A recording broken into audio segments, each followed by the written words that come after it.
Let me ask you a question. Have you ever been in one of those situations and you just like stop or maybe even freeze up and you question yourself? Why am I here? I don't deserve to be where I'm at. And then it scares you even more because then you're like, what if others find out I'm not supposed to be here? That's imposter syndrome. And today we're going to address that.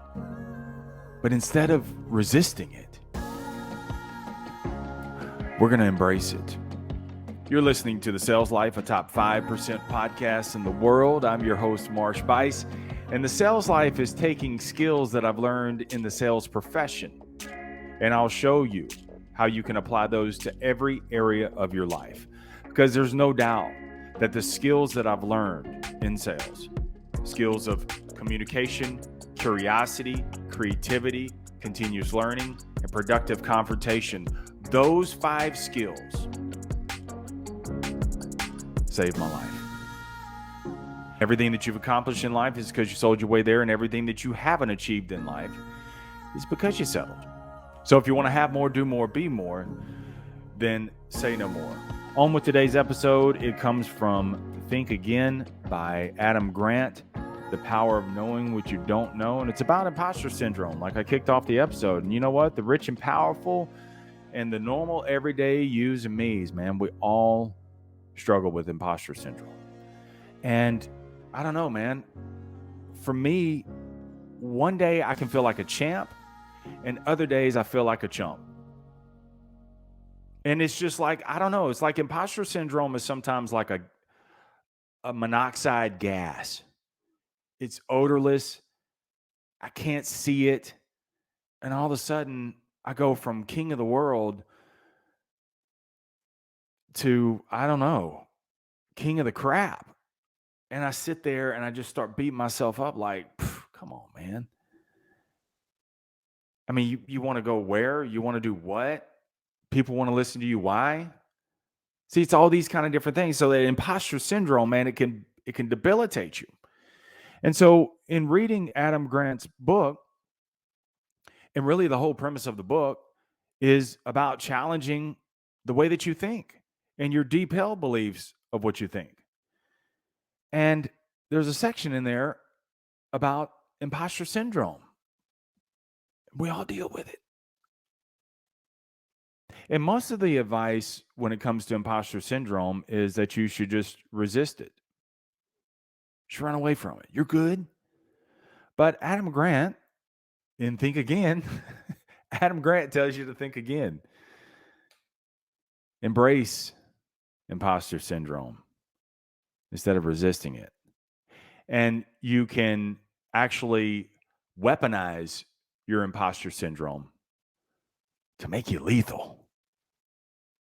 So I want to go over the 3 ways that he outlines and kind of riff on those and how you can use imposter syndrome to your advantage. When you feel the imposter syndrome on you, the first way you can embrace imposter syndrome, Grant writes, feeling like an imposter can motivate you to work harder. It can motivate you to work harder. See, there are many times, especially when you feel the imposter syndrome, you feel like that you're not ready. You feel like that you're not equipped. And those voices just bang away at you. But the fact of the matter is, you're never going to be ready. You're not. You got to begin before you're ready. There was an episode I did some time back, and the book was so good, I ended up buying it for my shelf. It's called The Innovation Stack by Jim McKelvey. And he writes in there, begin before you're ready. You're never going to be fully ready. And the time that you think you're ready, if you feel that way, you're already too late. Because there are other people too who feel the same way. And if you're waiting till you're ready, you're late. You're late to the party. So feeling like an imposter is a really good thing. It's motivation because there are people who are counting on you, and there are people who are counting you out. Show up for both of them. So you use that as logs on the fire. You use the imposter syndrome to make you work harder and to just go beast mode. You leverage it and you show up for both of them. Number 2, imposter thoughts can make you work smarter. You ever been in a situation where you feel like you're just outmatched and the people that you're surrounded with, they're way more gifted, way more talented than you? What a tremendous advantage that is. Because, see, if that is true, if the people you're around are smarter, gifted, and more successful than you, they have more to lose. What an advantage that is. Think about that for a second. If you're around someone and they've got all the gifts, they've got all the talent, they got all the success, and you don't, who could lose more? You or them? And sometimes when you have nothing to lose is when you stand to gain the most. So you have to use that to your advantage. When you feel, I don't belong here, around all of these people, around all, I'm going to tell these successful people what to do. Yes. Go for broke. You have nothing to lose and everything to gain. See, everyone else around you, the more successful, the more gifted, the more talented, they're going to play not to lose, protect what they have. And you just go balls out and play to win. This is where you actually, when you work smarter, you begin to challenge assumptions. You become more of a contrarian and less complimentary. And it's not that you just walk around as an ass. It's just where everybody else is saying what everybody else is saying, that you say, I'm not so sure about that. I'm going to come at this from a different angle. And it's more of a provoking, but you can back it up because you've done the work. You've done the research. Number 3, feeling like an imposter can make you a better learner. It can. Because, see, again, going back to people that you're surrounding yourself with who are more gifted, more talented, more successful than you, they have an arrived mentality. They're going to position themselves as an expert, as a know-it-all. It's what they're hired for, right? I already have all the answers. And you, because you feel like an imposter, you're a know-it-all. I don't know it all, but I'm willing to do the research. I'm willing to go out there and seek out the answers. Because, see, those experts, they think they already have the answers, right? But as an imposter, you become more collaborative. You collaborate with other people who are way smarter than you. You're not trying to outgo, well, I'm smarter than you, so I'm not. That's where the gifted, the talented, the successful, some of those people go wrong, man, because they want to feel like they always have the answers. They want to feel like they're the smartest one in the room. But you're walking in the room, you're like, damn, I don't even belong in this room. What a blessing. What a blessing. So as I'm preparing, I seek out others who are way smarter than me. It's the benefit of having a podcast.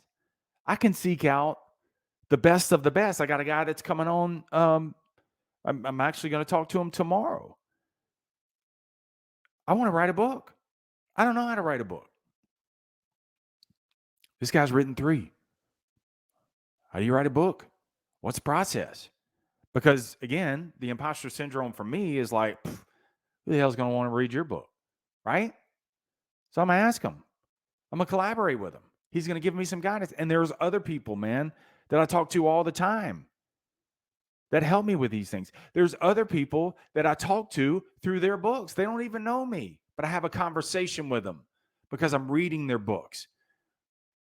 I learn from them. I listen to them on other podcasts. And I use that to collaborate because then, see, I can learn, I can apply it, and then I can share it. And when I can do those things, it deepens my well, it deepens my awareness. I have 685 episodes that I can draw upon from books, from podcasts, from guests, all walks of life, all kind of different situations, from rappers to authors to pitchers to everyday you and me. It doesn't matter. I learn from all of them. But see, what I can do is I can use these things. And instead of when I feel the imposter syndrome coming on me, I don't resist it. I welcome that shit. Come on in. I'm glad you're here. I'm glad I'm feeling that way because it means I'm in the right place. And so are you. You got to use the imposter syndrome when you feel it. Don't let it pull you down. Let those feelings propel you up by embracing them with those 3 steps. So let's get out of here. Here's your TSL. Never settle. Keep selling. Question. Think to a time, and hopefully it's recently, that imposter syndrome just jumped on you like a monkey on your back. What'd you do with it? Did you resist it? Did you weaponize it? Did you talk to it? Did you talk a little smack to it? Did you show up or did you back down? Go back to that moment. Revisit it. Maybe even reignite it. And go at it again.